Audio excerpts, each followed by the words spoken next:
En nombre del Centro Cultural Inca Garcilaso del Ministerio de Relaciones Exteriores, agradecer su compañía y su presencia en esta importante actividad en la cual nos acompaña el doctor Pedro Ivoich Pérez, en una conferencia que nos parecía muy importante tener en este año que se conmemora 100 años del fallecimiento de Ricardo Palma, y además enlazando pues esta importante vida de este ilustre peruano con una institución que además ya está en camino también de cumplir, en este caso, 200 años, nuestra Biblioteca Nacional.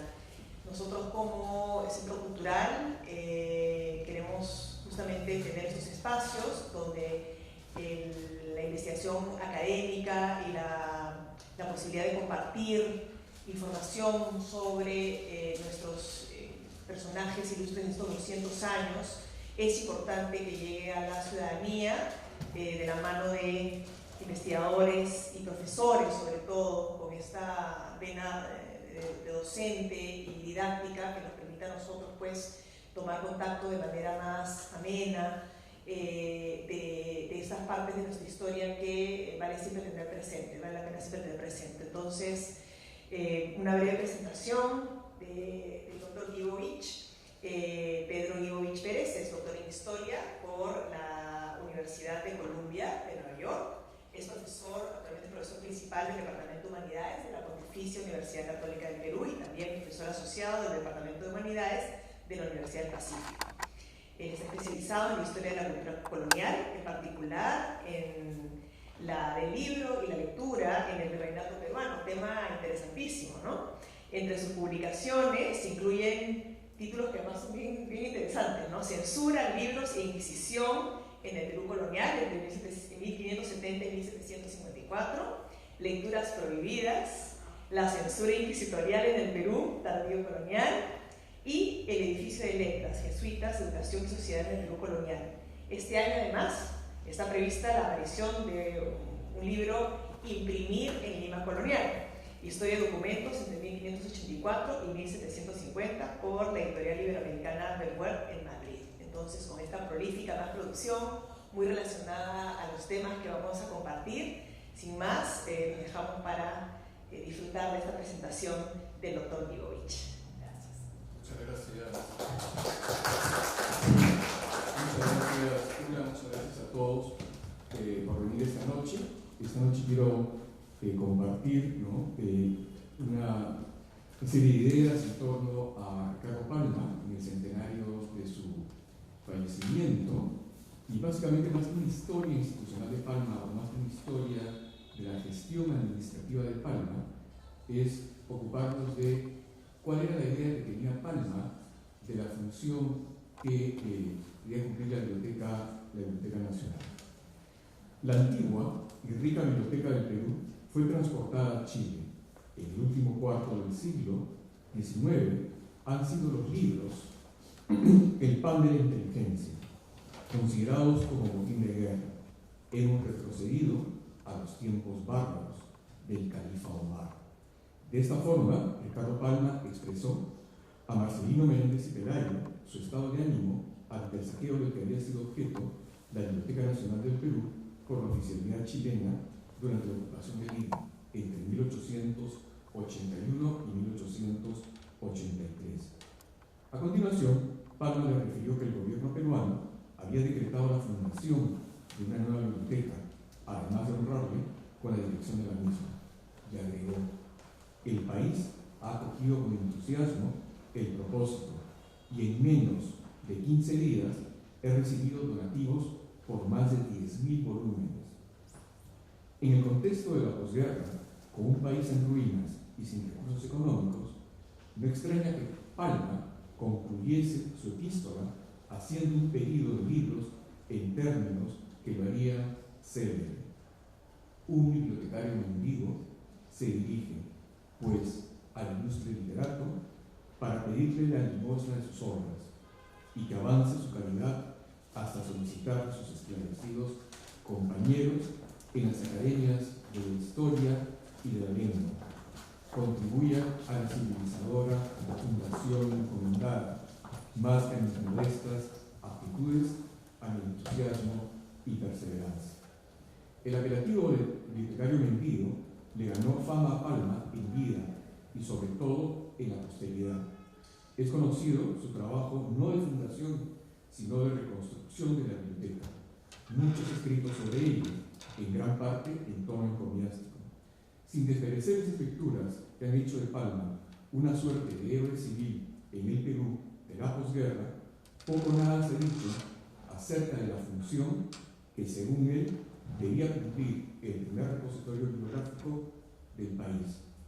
En los minutos que siguen, argumento que el rol que Palma le asignó a la Biblioteca Nacional estuvo lejos de favorecer una democratización de la lectura.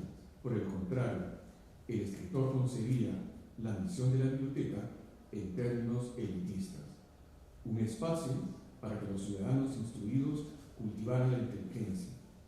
Para entender lo anterior hay que tomar en cuenta dos aspectos: las adquisiciones bibliográficas y la organización administrativa de la Biblioteca Nacional, y la conversión de esta última en un refugio por parte de Palma para sustraerse de la actividad política, lugar desde el cual esperaba poder, y de acuerdo con Jorge Basadre, ser leal a su vocación y mensaje de escritor.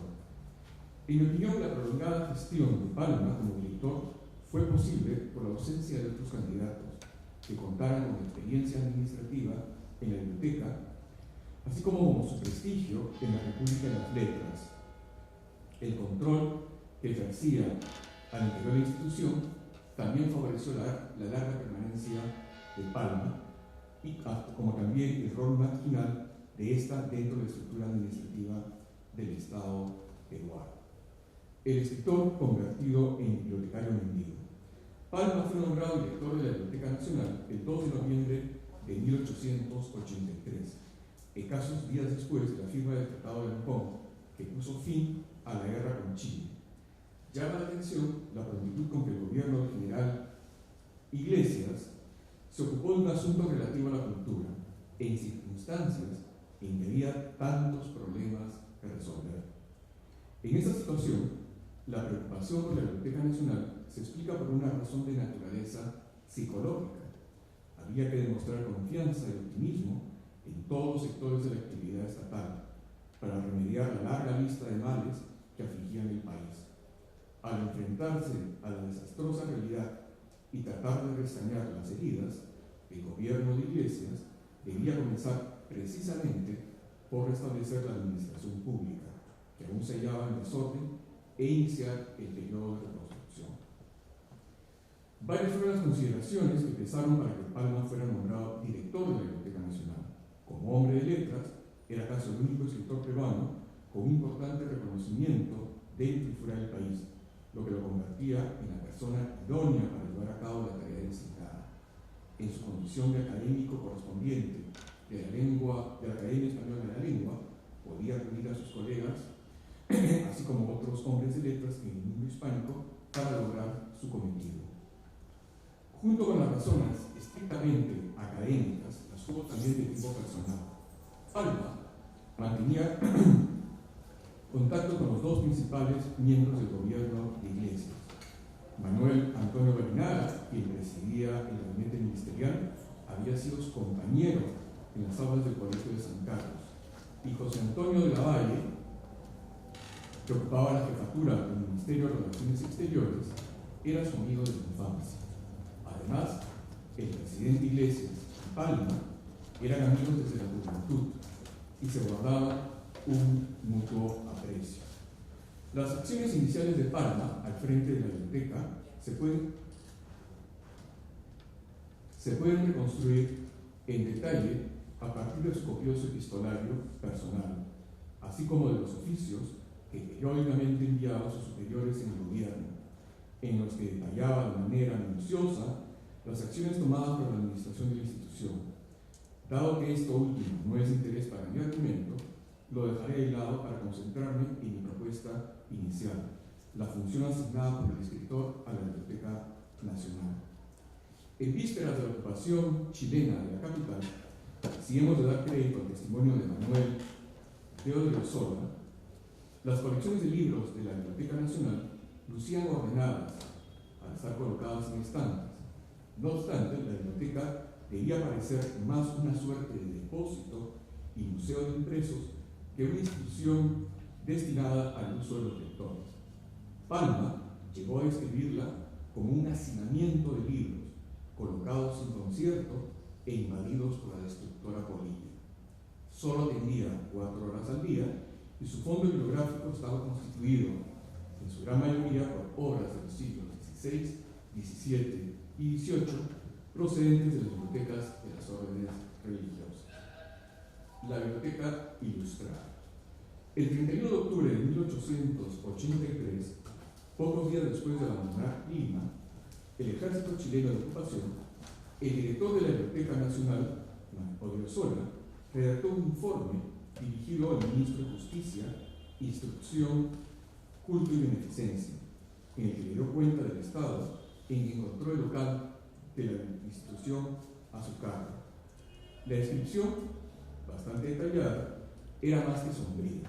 Los libros habían sido extraídos para ser llevados a Chile. El mobiliario era casi inexistente y el local se hallaba bastante desasiado al haber sido utilizado como caballeriza por la soldadesca chilena. De los 50.000 volúmenes impresos que existían en ella, no llegan a 1.000 los que quedan esparcidos por los 5 salones que ocupan. De los manuscritos, entre los que había no pocos de los siglos XV y XVI, no se encuentra uno solo, como tampoco ninguno de los mapas de la colección geográfica escribió Odriozola. La tarea de Palma al asumir la dirección de la biblioteca era enorme. Se sirvió de diversos medios para conseguir libros, el canje, la compra, pero sobre todo por la penuria económica de la donación.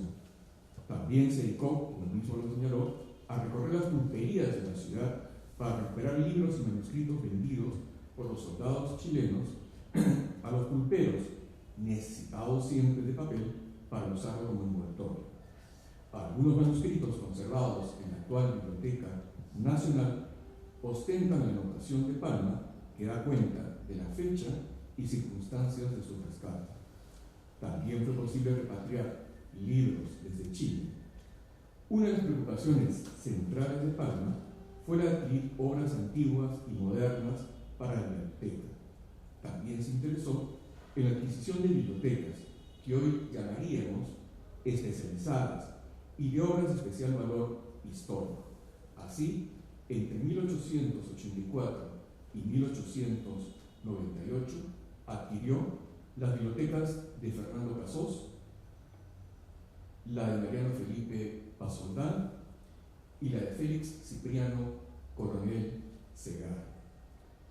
Palma no concebía la idea de convertir la biblioteca en una institución realmente pública, orientada a todo tipo de lectores, tal como se puede leer en su extenso informe, que en marzo de 1888 dirigió a Arturo García Chávez, ministro de Justicia e Instrucción. Reconstruyamos brevemente los hechos. El 3 de marzo, la Dirección General de ese ministerio le ordenó a Palma disponer que la biblioteca atendiera al público desde las 8 hasta las 11 de la mañana y desde el mediodía hasta las 5 de la tarde. Palma presentó varias objeciones a esta orden. En primer lugar, adujo que durante la mañana no era posible atender al público, porque ese momento del día se destinaba al aseo del local. En segundo lugar, recordó que a los empleados se les adeudaba 10 meses de sueldo. Y en tercer lugar, sostuvo que llevar a cabo la limpieza durante la noche exponía a la biblioteca a un incendio debido al recalentamiento del sistema de iluminación. Palma adjuntó un extenso memorándum donde puso con más detalle otras razones. Aparte de aludir a la falta de personal y recursos, sostuvo que ampliar la atención del público significaría fomentar la lectura de literatura no apropiada. Informó que había suspendido la publicación de la estadística mensual de los libros que se leían por honor del país, ya que de ella resultaba que de cada 10 lectores, 8 no pedían sino novelitas y versos. En consecuencia, no era deseable que el pueblo peruano fuera considerado como compuesto de gente frívola. Ante la propuesta del ministro de que un solo empleado era suficiente para atender a los lectores, replicó: verdad es que su señoría nunca ha visitado la biblioteca, ni conoce el mecanismo de ella como oficina. Señaló que no debía confundirse una biblioteca popular o municipal con una biblioteca nacional, pues la misión de ambas era distinta. A la segunda le correspondían, por excelencia, los libros de consulta, más que los de puro entretenimiento, y precisó: la Biblioteca Nacional es más para gente seria que para la turba, no es lugar de distracción o de mal tiempo, sino de estudio y trabajo. Le expresó al ministro que a los verdaderos lectores de la biblioteca, que son muy pocos, les doy todo género de facilidades, y para ellos la biblioteca está expedita a toda hora y hasta los días festivos. A estos lectores puedo atenderlos yo solo y me complazco de ellos. Por añadidura, Palma refutó la propuesta de que la biblioteca debía ser abierta más horas. La prueba estaba, según él, en que durante el periodo de sesiones del Congreso, casi todos los que concurrían al salón de lectura emigraban al edificio parlamentario. El salón de lectura queda entonces con los 10 o 12 verdaderos lectores de biblioteca, que no piden libros insustanciales o de distracción, anotó. Más aún, el escritorio era partidario de controlar los géneros literarios que leían los jóvenes.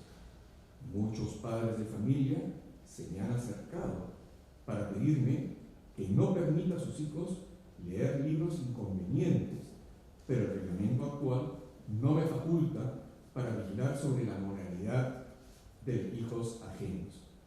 Se mostró dispuesto a reformar el reglamento de la biblioteca, a pesar de que no corresponde a sus fines, y se dolía que ella fuese el punto de reunión de todos los escolares que no querían ir al colegio y de gente desocupada que no tenía otro lugar donde ir a pasar el tiempo. Pocos, muy pocos, son los que concurren por amor al estudio y a la ciencia y con el sano deseo de ilustrarse, escribió. Palma consideraba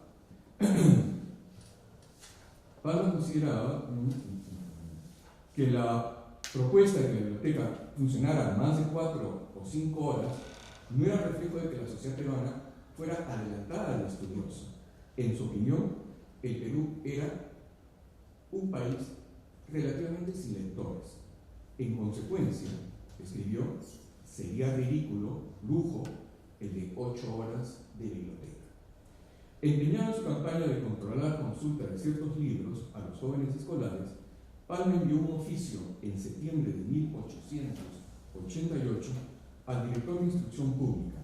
En él hizo notar cuán perjudicial podía ser el hecho de permitir a los estudiantes de colegio la lectura de novelas y otras obras que en su opinión eran inconvenientes.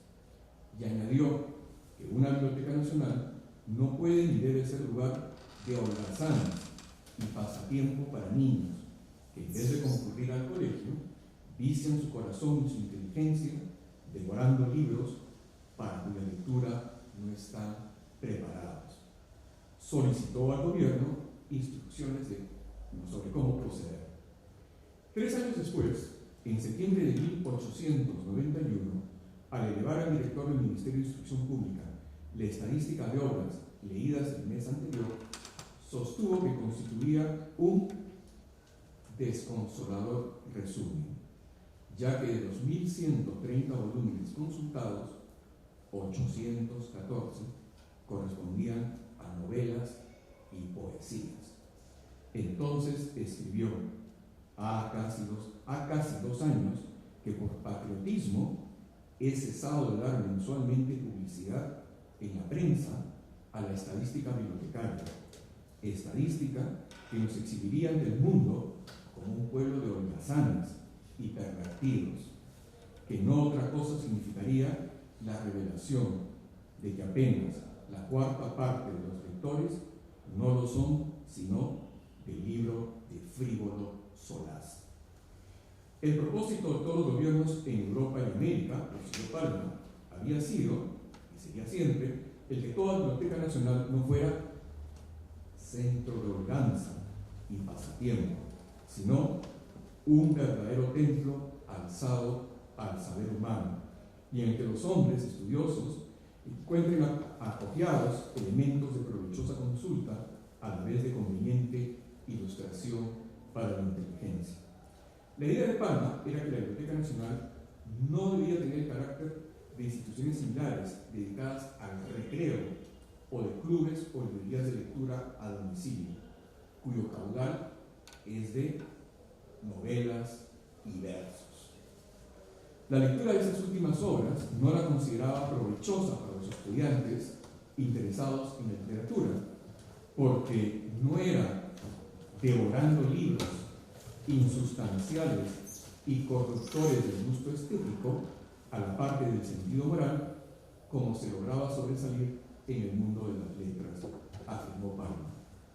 Y sentenció: ojalá tuviera nuestra patria menos aspirantes a literatos y más aficionados a las ciencias, a las artes, a la agricultura y a la industria, hombres de acción y de trabajo, gente seria, en fin, que no poetas y novelistas reclaman ver. Parecería una contradicción que, siendo Palma un literato, emitir una apreciación tan negativa acerca de las obras de ficción. Lo que él pretendía era que la lectura de recreación estuviese reservada al ámbito doméstico y personal y no se ejerciera en las instituciones dependientes del Estado. En un contexto de franca recuperación económica, como lo fueron los años finales del siglo XIX, Palma parecía identificado con las ideas de progreso entonces imperantes. El progreso material y moral, parece decir el escritor, van de la mano, son desligables. En tal sentido, resulta natural que volviese a pedir al gobierno, sustentado en su deber patriótico, que se le autorizara para restringir, hasta donde estimara conveniente, la libre lectura de novelas y poesías en la Biblioteca Nacional. Dado que resultaba difícil, si no imposible, evitar que los jóvenes tuvieran acceso a obras literarias en la Biblioteca Nacional,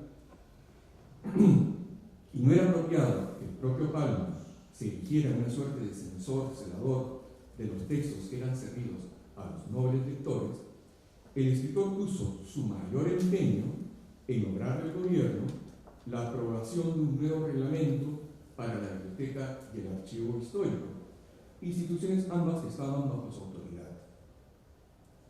En el nuevo reglamento, aprobado por el gobierno el 4 de junio de 1892, los menores de 15 años no podían ser admitidos en la sala de lectura, pero se mantuvo el servicio de atención de la biblioteca en las mañanas y tardes. Palma replicó que debía funcionar tan solo en las tardes y retomó sus viejos argumentos. Si en las sociedades de Europa, donde es crecido, no de lectores que como que entre nosotros concurren a distraerse o pasar el tiempo con lecturas frívolas, sino lectores que consultan las obras en provecho de la ciencia y de las letras, solo se abren las bibliotecas durante 4 o 5 horas, ¿a qué necesidad social responde que la Biblioteca de Lima, cuyo personal de empleados es reducidísimo, se singularizase funcionando por más de 5 horas? Pocos días después, ante la insistencia de Palma, el gobierno modificó el reglamento de la biblioteca y el archivo, en el sentido de que la primera, la biblioteca, solo atendería al público desde el mediodía hasta las 5 de la tarde. El escritor había ganado la partida, al menos temporalmente, y con ello se vio afianzado como la indiscutible autoridad en la Biblioteca Nacional. En 1896, a iniciativa de Augusto Durán, diputado en el Congreso, se aprobó un proyecto de ley acerca de la extensión del servicio de la biblioteca durante la noche y además en los días festivos. Ante ello, Palma se opuso tajantemente, aduciendo una serie de motivos. En primer lugar, le recordó a Durán en una carta que no hay biblioteca nacional, se entiende en Europa, que esté en la noche abierta al público. Desde 1894, escribió, la biblioteca solo funcionaba durante el día, y añadió, haciendo un distingo entre bibliotecas populares y nacionales, que las primeras eran las que están a disposición del público en las noches y los días festivos, a fe que costaría muy poco establecer una en Lima. En segundo lugar, advirtió el peligro de un incendio en caso de extender el horario de la noche, por el recalentamiento de las instalaciones eléctricas. Más aún, hizo notar que en una de las salas de la Biblioteca de Lima, las estanterías eran de madera y yeso, y no de metal, como en otros lugares, lo cual propagaría fácilmente el fuego. Y sentenció: el incendio de una biblioteca popular representa la pérdida de una corta suma de dinero y de libros de fácil adquisición, pero en una biblioteca nacional significaría un verdadero desastre y la destrucción de libros raros y valiosos y de documentos manuscritos muy importantes. El mal no se remediaría con dinero. Un asunto no menos espinoso era extender el horario de funcionamiento de la biblioteca a los domingos. Con su característica sorna, Palma le manifestó a Durán que en dicha propuesta había positiva injusticia, porque, cito, Dios, con ser Dios, trabajó 6 días, como dice la Biblia, y descansó. El bibliotecario y sus subalternos serían entre todos los empleados públicos de Perú los únicos a quienes no fuese lícito santificar el domingo. Y una vez más recurrió al argumento de la naturaleza de las lecturas para fundamentar su reclamo. Si la sala de lectura de la biblioteca siempre está concurrida, ¿qué pensará usted cuando sepa que de cada 10 lectores, 8 por lo menos leen novelitas frívolas y versos insustanciales? Y para esos futuros literatos de cajetillas de cigarros se nos ha de imponer recargo de labor. Todo indica que el proyecto de Durán no se aplicó, porque no pasaron muchos años para que el gobierno insistiera en la necesidad de ampliar el horario de atención. A inicios de agosto de 1906 se ordenó atender en el horario de 8 a 10 de la noche. Una vez más, Palma estimaba inconveniente la disposición gubernativa a partir de consideraciones bastante personales. Siempre fue arraigada la convicción en mí la de que una biblioteca nacional es, ante todo, biblioteca de consulta para los hombres seriamente estudiosos y no un centro de distracción para lectores frívolos. Y añadió: no hay verdadero intelectual que en las 2 o 3 horas posteriores a la de la comida consagre la actividad de su cerebro a lectura grave. Reconocía que hubo que vencer su resistencia para lograr el horario nocturno, a pesar del peligro del incendio. En su memoria de 1911, anotó que las fallas del servicio eléctrico lo habían llevado a suspender el servicio, desapareciendo así el peligro de un desastre nacional ocasionado por el fuego. Felizmente, sostuvo Palma, la creación de una biblioteca popular nocturna bajo la vigilancia de la municipalidad puso término a una situación situación inconveniente para el prestigio y misión del establecimiento que dirijo. Un refugio para un escritor. Con el paso de los años, la biblioteca se convirtió para Palma en un espacio, un refugio, gracias al cual se sustraía de la política. Su nombramiento en un puesto de confianza había provenido de un gobierno provisorio, sufrido en circunstancias políticas muy difíciles. Por ello, no extraña cuando en mayo de 1884, en una carta a Antonio Dionisio Reina, embajador peruano en Quito, expresara su incertidumbre en torno a su permanencia en la dirección y la posibilidad de no lograr la inauguración de la biblioteca en julio de aquel año, como se lo había prometido al general Iglesias. Para mí, dice Palma, se ha hecho cuestión de honra y de orgullo dar al país biblioteca con la mitad siquiera de los volúmenes que antes tuvo. Ese será el timbre que deje en mis retornos. Ya faltan solo 2 meses para ver realizada esta antigua aspiración mía. Después de julio, no me hará mella que cualquier gobernante me destituya y nombre en mi lugar al Murciélago o a don Felipe Pasoldán o al Clerizonte de la Rosa. Me quitarán el empleo, pero no la gloria de haber formado la biblioteca. Los temores de Palma eran ciertamente infundados. En el medio académico peruano, el candidato, como lo dije, idóneo para el cargo de director, dada su antigua vinculación con la biblioteca.